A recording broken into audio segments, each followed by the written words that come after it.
Jadi begini Pak, seiring berkembangnya informasi di masyarakat sekarang ini, informasi digital, kami pun rakyat sekarang ini sudah belajar juga tentang masalah pandemi ini.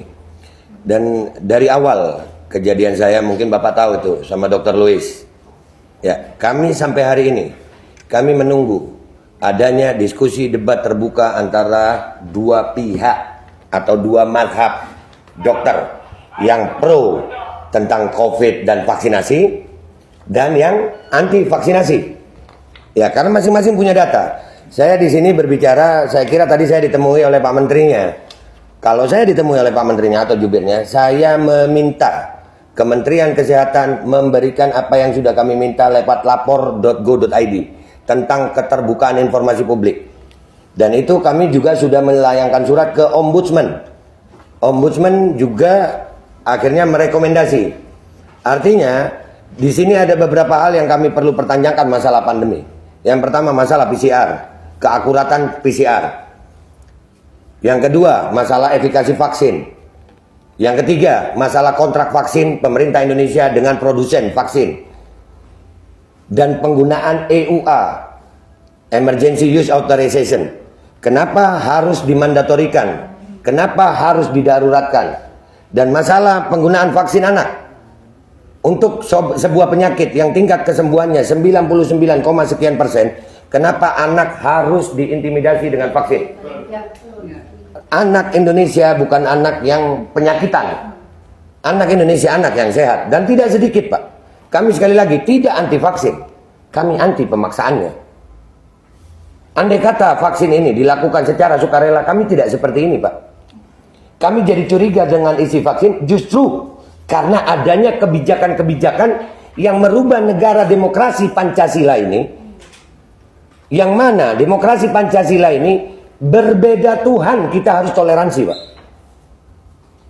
Tapi dengan adanya vaksinasi, rakyat Indonesia sekarang ini, perbedaan vaksinasi sudah ada diskriminasi dan intimidasi. Kami sudah sering Pak melihat kesian rakyat didatangi ke rumah-rumah dengan pakaian seragam tentara. Itu belum sakit udah sakit duluan, takut. Iya, kayak datengin maling. Ini masalah vaksinasi mentinya. Iya, Kementerian Kesehatan loh ini. Kenapa, apa hubungannya dengan TNI? Dan saya juga mau tanya Pak, ini termasuk saya kepingin Kemenkes siapkan waktu. Kami mau diskusi debat terbuka dengan Kemenkes dengan data dan fakta, bukan hanya seperti ini. Siapkan waktunya, disiarkan untuk seluruh rakyat Indonesia.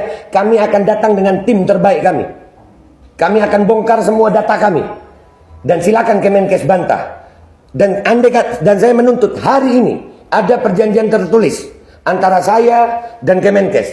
Kapan waktunya, dan kalau nanti di diskusi debat terbuka itu kami salah, saya Babe Aldo bertanda tangan rela dipenjara seumur hidup karena telah menyebabkan kekacauan bagi seluruh rakyat Indonesia.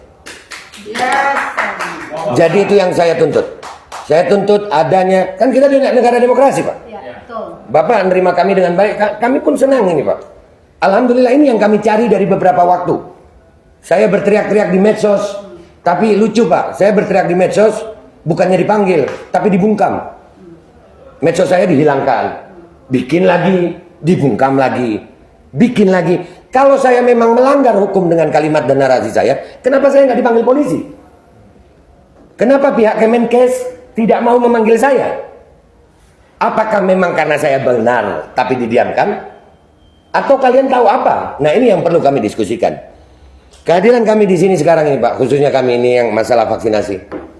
Kami menuntut keterbukaan informasi publik dan itu dilindungi oleh undang-undang. Ada KIP, undang-undang KIP ada. Ya, jadi kalau saya mewakili sebagian ibu-ibu ini, kami menuntut adanya diskusi terbuka antara pihak Aliansi Rakyat Menggugat dan tim dengan pihak Kemenkes yang disiarkan untuk seluruh rakyat Indonesia. Kita akan bawa tim terbaik kita melawan tim terbaik Kemenkes untuk berdiskusi. Bukan untuk debat biasa aja Pak. Karena ini menyangkut hajat hidup 270 rakyat Indonesia. 270 juta rakyat Indonesia. Kami tidak mau mempertaruhkan masa depan anak-anak kami, Pak.